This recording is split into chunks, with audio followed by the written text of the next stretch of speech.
Tulad ng inaasahan, muling bumuhos ang maraming tao sa isinagawang lingap pamamahayag ng Iglesia ni Cristo sa may bahagi ng Commonwealth sa lungsod ng Quezon.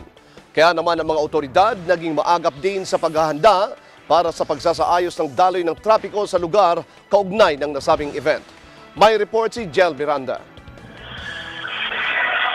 Maaga pa lang ay inilatag na ang mga karatula sa bahagi ng Commonwealth Avenue at IBP Road sa Quezon City na sakop ng traffic rerouting scheme.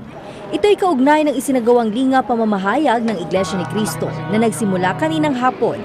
Una rito, isinara kaninang alas 12:01 ng madaling araw ang bahagi ng eastbound ng Commonwealth mula Sandigan Bayan hanggang Litex Road.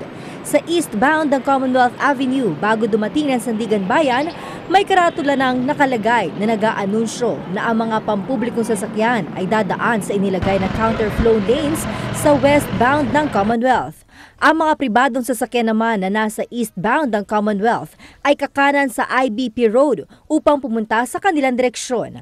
Ang mga papuntang Fairview area naman ay didiretso lamang sa IBP Road hanggang sa makalabas sa Litex area at muling kakanan sa eastbound ng Commonwealth. May karatula ring nakalagay sa IBP Road paglampas ng DSWD building. Nakasaad sa karatula na roon ipaparada ang mga sasakyan ng mga kaanib at mga kababayan na dadalo sa lingap pamamahayag. Nakadeploy na rin ang 300 traffic personnel ng Metropolitan Manila Development Authority at Department of Public Order and Safety ng Quezon City Government para sa pagsasaayos ng trapiko. 150 tauhan din ng Quezon City Police ang idineploy para sa seguridad. Magsisilbi namang force multiplier sa pangangalaga na maayos na daloy ng trapiko ang mga miyembro ng SCAN International. Sabay ng kanilang isinasagawang evangelical mission, katulad po ng ginagawa nila noon pa sa iba't ibang panig po ng ating bansa, maging sa ibang bansa. Ang akong tawagin ay lingap sa mamamayan sa lahat ng mga naapektuhan ng mga kalamidad tulad ng bagyo at lindol upang ang mga naninirahan din po dito sa aming barangay ay makinabang din sa kanilang ipinamamahaging tulong.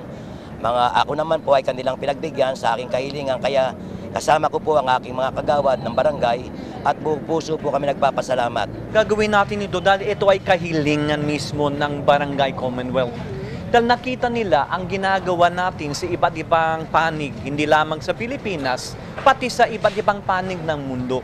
Sabi nila sa amin, may kailangan din kami na maraming mga tao dito ay hirap talaga sa kanilang kabuhayan. Gagawin namin ang buong kaya upang tulungan ang lahat ng mga tao, hindi lamang sa kanilang bagay material, ang higit sa lahat, ukol sa bagay na espiritual. Jel Miranda, Eagle News.